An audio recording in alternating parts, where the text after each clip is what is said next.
દમણમાં એટીએમમાં લૂંટનો પ્રયાસ કરાયો। સોમનાથ વિસ્તારમાં 2 તસ્કરો ઘૂસ્યા હતા એટીએમમાં। એક તસ્કર એટીએમની બહાર ચોકી કરતો હતો।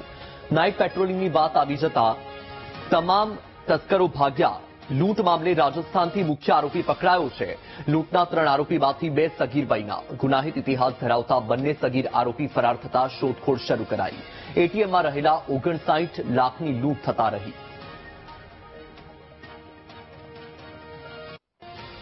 વધુ માહિતી મેળવીશું સંવાદદાતા માનવ ફોન લાઈન પર છે। માનવ, દમણમાં એટીએમમાં લૂંટનો પ્રયાસ કરવામાં આવ્યો હતો, આ મુદ્દે શું અપડેટ?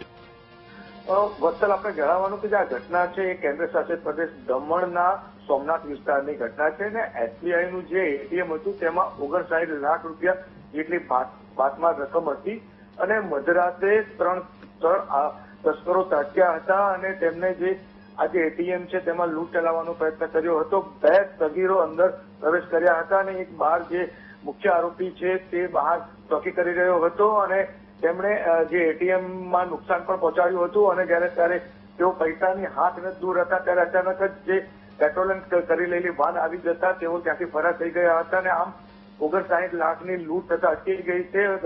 દમણ પોલીસે આ મામલે રાજસ્થાનના પાલીથી 3 આરોપીઓ છે તેમાંથી એક જે મુખ્ય આરોપી છે તેની ધરપકડ કરી લીધી છે।